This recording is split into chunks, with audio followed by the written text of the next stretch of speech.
Matt, the style that you guys had when you played at BC, how did that help you transition into what's been a great NFL career?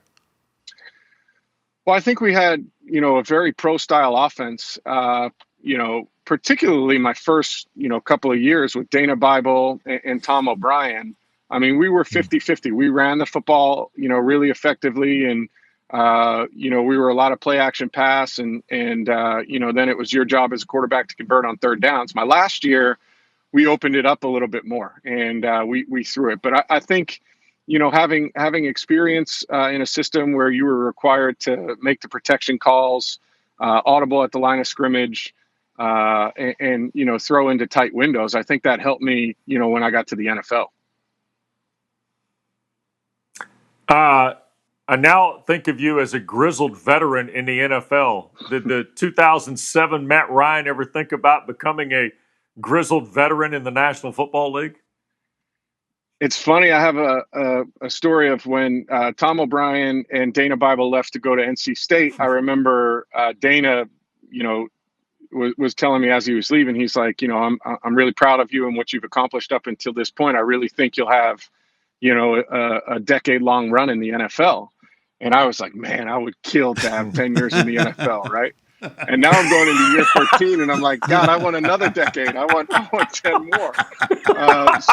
But it's funny the things that you remember and that stick with you. And I remember thinking at that point that if I could accomplish that, that would be, pretty amazing.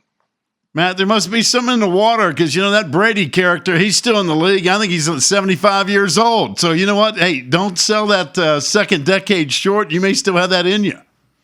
I'm hoping so. I gotta get on that TB12 method, whatever he's doing, because he's still playing at a high level. Real quick, I know this is the most bizarre offseason of your athletic career.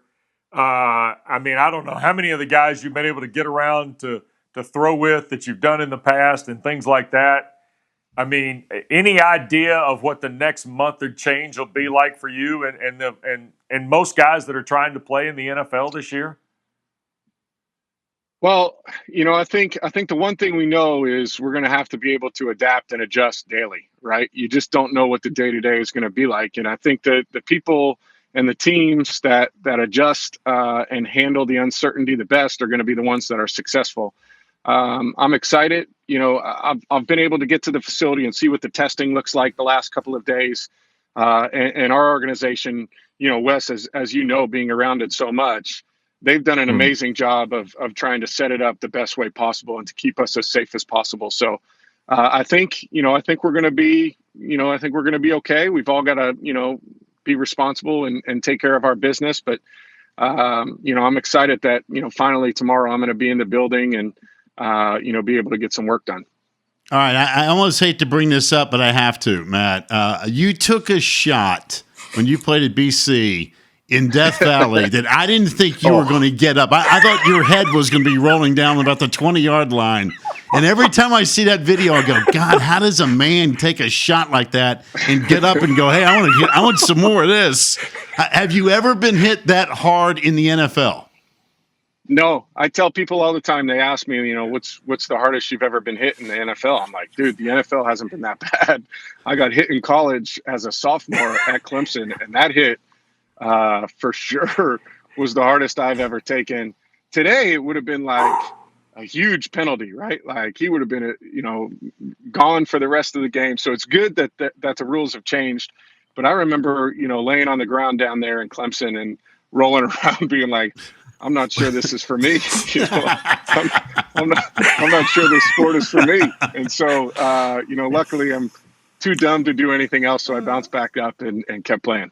Well, I kid you not. I wasn't at the game that day, but when I saw the highlight, not knowing what had happened, the first time I saw that highlight, I said, is that guy still alive? I mean, seriously, he was one of the most vicious, like, oh my goodness. I mean, that was like the ultimate targeting rule hit if there's ever been one.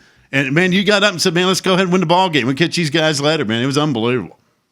Yeah, that was a good win for us. But I actually still have, so I got cut from that hit. I had kind of a scrape down my chest that I still have a scar that kind of runs down my chest from back then in 2000. I guess it's 2005. What a shot. Thanks for watching ESPN on YouTube. For live streaming sports and premium content, subscribe to ESPN+.